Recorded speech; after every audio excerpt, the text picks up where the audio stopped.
He's three law firms on retainer. I don't know how much money is coming in, but I know that a lot of money is going out every single month for Diddy. Was the incentive just revenge, or was the incentive for that supposed money that Puffy supposedly put up? The unthinkable has just been confirmed. Shakur, the very icon who redefined an era, may not only have survived his infamous 1996 Las Vegas ambush, but was actually forced into exile by none other than Diddy himself. As if the world needed another twist in this endless saga, federal investigators, after raiding Diddy's mansions and dragging him into a cold, windowless room, managed to extract a confession that has detonated through the hip-hop universe like a stick of dynamite tossed into a gasoline pool. The headline?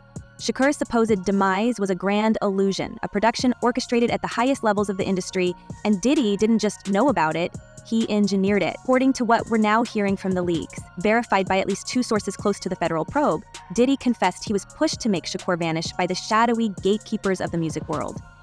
In this narrative, Diddy became the architect of his rival's disappearance, then minted a billion-dollar empire on the ashes, all while the most dangerous voice in rap was shuffled off to a Caribbean exile, left to rot in silence. Chaotic. It's hard to actually figure out what's what, but it's becoming clearer. It's becoming clearer and clearer, but... Picture it. September 1996.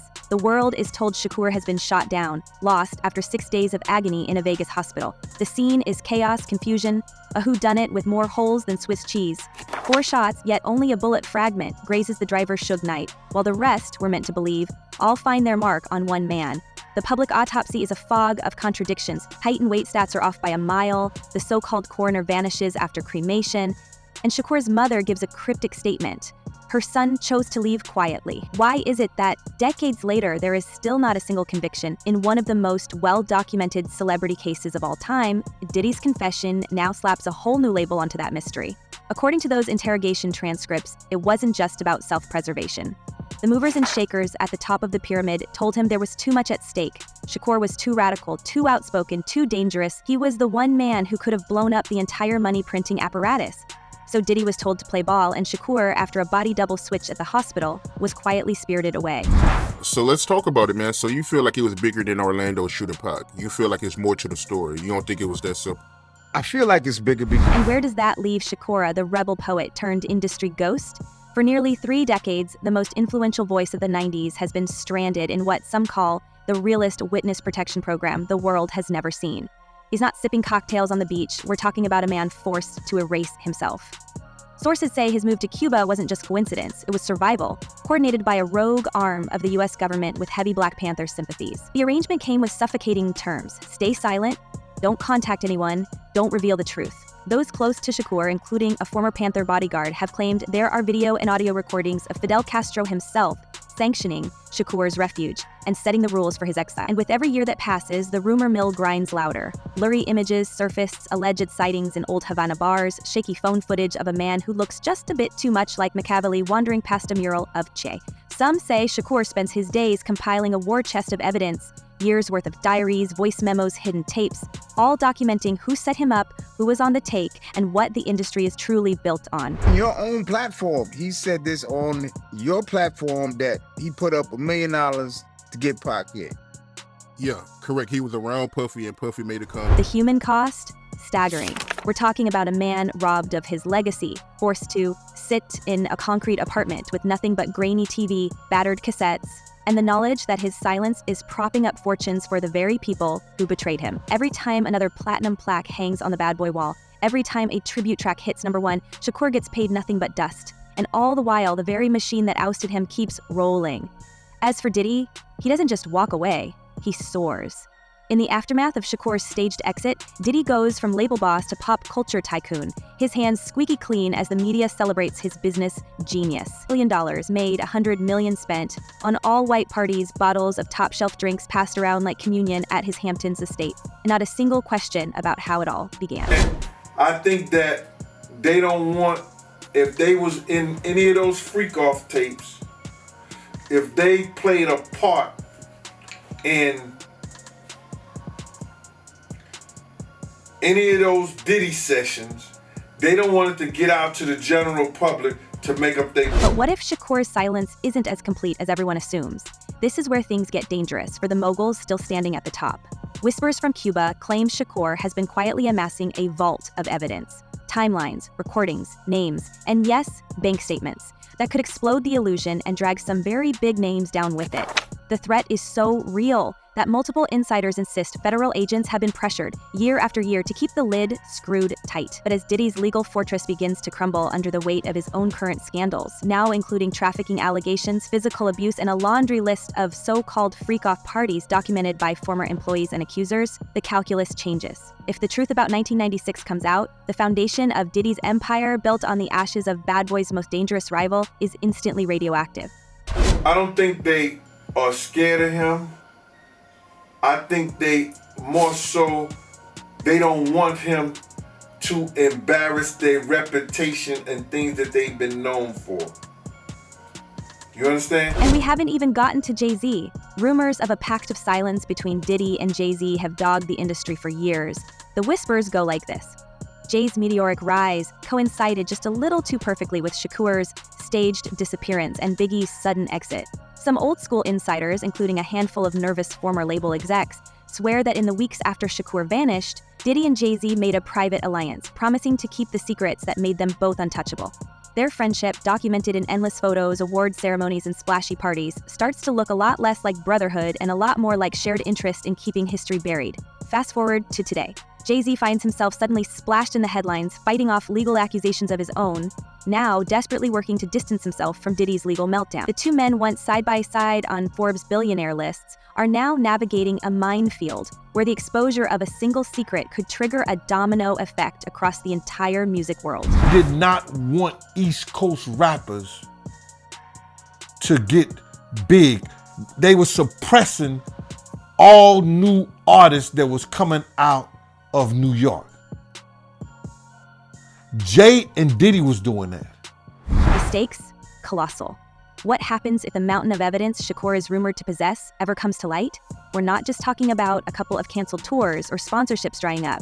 We're talking full-scale legal and financial collapse, potential prison sentences, and the total erasure of reputations as the federal investigations into Diddy grind forward. We see a pattern. Every new raid, every leaked interrogation transcript draws the circle tighter. One investigator put it plainly to the press: as soon as somebody has handcuffs on them, they'll sell out their own mom now. In other words, nobody is safe. Suits are being filed, old allies are turning state's witness, and every name that appears in the court documents, Diddy, Jay-Z, and a dozen unnamed gatekeepers, feels the walls closing in. So they was placed to destroy the East Coast rap. And then along came a somebody that was about to bring East Coast rap back. And there's nothing they could do about it. And this kid was finna put East Coast. The tension is palpable across the industry. On the surface, the narrative is still business as usual. Jay-Z makes public appearances, issues flat denials, calls the lawsuits blackmail. But those who've been watching from the inside say that a wave of panic is setting in. The years-long silence pact may finally be cracking. The fear? That Shakur, somewhere in that humid Cuban exile, is preparing to break the 30-year seal. And if even half of what insiders claim is true, what's coming next could detonate the most carefully constructed empires in music history. And that was to destroy East Coast rap. And what I mean by that, and I know people gonna be like, yo, Gene is out of his mind and everything like that. Check this out, brother. But of course, it's never just about what's said in public. Behind the scenes, the real drama is playing out in frantic phone calls, burned documents, sudden asset transfers, and whispers between lawyers who can barely sleep. If the right piece of evidence surfaces, say an old phone recording or a never-before-seen document, then even the most expensive legal team won't be enough to shield the untouchable. As for Diddy, locked away in the Metropolitan Detention Center, we have to wonder if the man who once orchestrated the ultimate disappearing act is about to see his own legacy vanish into thin air.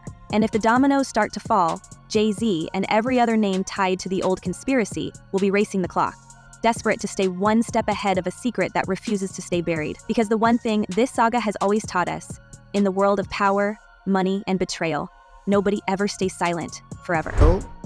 But I'm still a little suspicious about the timing and how it's all rolled out here. And that's the fear clawing at the heart of the industry right now. The prospect of Shakur's return isn't just a chilling bedtime story for moguls with skeletons in their walk-in closets. It's the apocalypse scenario for executives who spent their lives hiding behind platinum records and diamond-encrusted watches. Every rumor, every leak, every hushed phone call from Cuba becomes a crack in the foundation of a business that for decades has depended on secrecy and silence.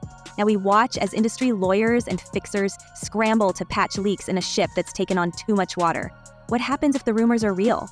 That Shakur's still alive, armed with a vault of receipts and ready to air out decades of corruption? For these powerful men, it's less about who shot Shakur and more about what Shakur knows. You know, I wasn't never faced with any of those issues like that. I was with him through some very, difficult times throughout his life, and I was basically his backbone.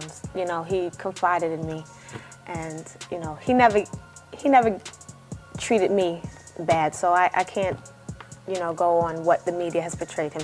We see the panic radiating out from the top. High-ranking managers suddenly on vacation, publicists working overtime to squash every new mention of Cuba in the tabloids, attorneys quietly burning the midnight oil for clients whose faces haven't aged a day since those 90s videos. The real insiders?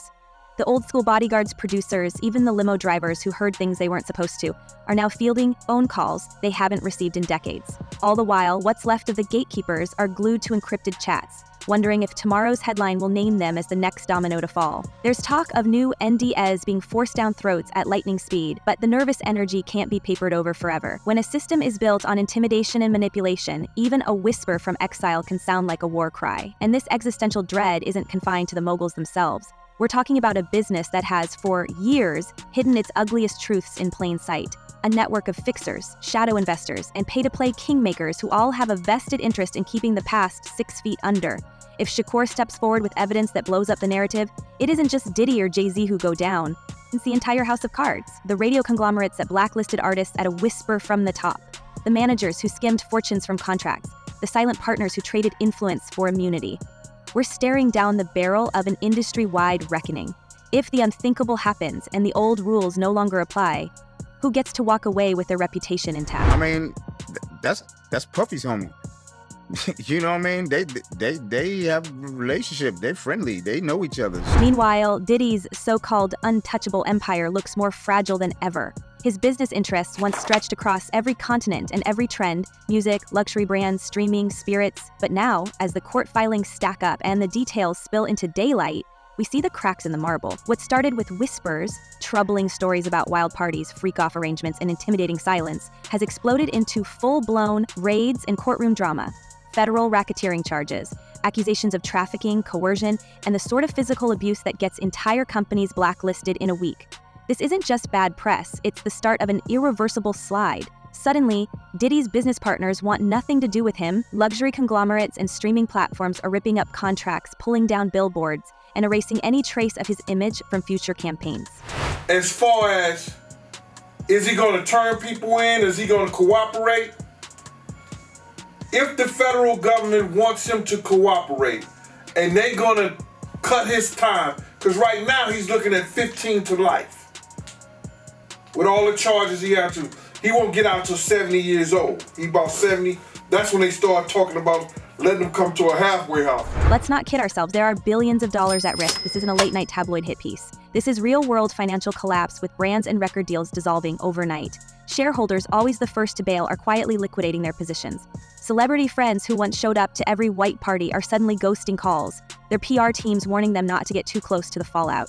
There's even talk of asset freezes and property seizures as Diddy's attorneys fight a multi-front war against both prosecutors and former associates. We're witnessing the erosion of what was once considered an unbreakable dynasty.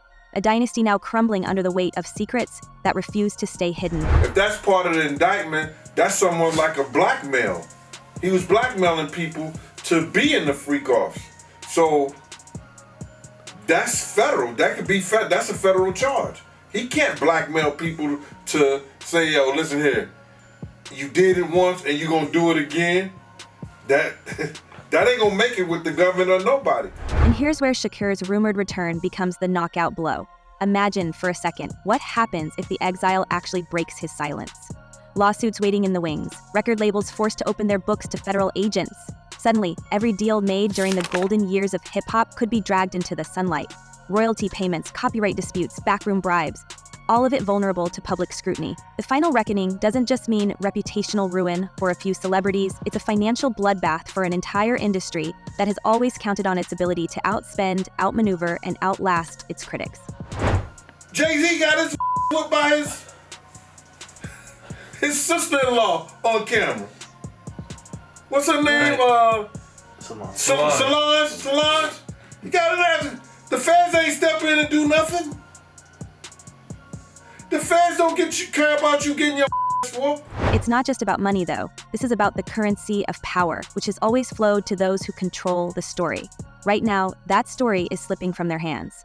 Industry sources say Diddy's most loyal fixers have started shopping their own stories to prosecutors, desperate for immunity before the tidal wave hits. We hear about a growing sense of paranoia behind those closed doors, trusted advisors turning into potential whistleblowers, old emails being deleted, and long-forgotten NDS being quietly shredded. Jay-Z, for his part, is now locked in a high-stakes battle to keep his own legacy intact, fighting off legal claims and distancing himself from anyone with a whiff of scandal. The old alliances, built on mutual interest and mutual silence, are dissolving faster than a contract in a courtroom shredder. The mood in the wider music business has shifted from denial to survival. Younger executives with less skin in the game are frantically updating their resumes and trying to convince the next generation of artists that things are different now. But as one retired insider put it, if Shakur comes back and starts talking, it won't matter who you hired or what you say in your press release, the whole story changes. Even the media outlets that once depended on friendly access are now sharpening their knives. No one wants to be the last to turn on a fallen king. That thing, and I was big man. That was the extent of our beef. This entire saga exposes something much deeper, an industry built not just on hits, but on cover-ups and coercion, on payoffs and carefully orchestrated rivalries. For years, the facade was impenetrable, protected by wealth, fame, and a public hungry for drama, but unwilling to believe just how dark things really were. But now, with Diddy's name plastered across federal indictments and Jay-Z's reputation teetering, we see how quickly an empire can turn to sand. When one truth cracks open, others follow, like water pouring through a dam. And at the center of it all, the shadow of Shakur looms, larger than ever, threatening to make good on every lyric, every prophecy about betrayal and survival. So here's the real question haunting every corner of the industry tonight. What happens when the truth comes out? When Shakur finally steps out of the shadows, who will be left standing, and who will be buried under the rubble of secrets exposed? Drop your wildest theories in the comments, because this story is just heating up. Until next time, stay bold, stay curious, and remember, in a world built on lies, the truth always finds a way home.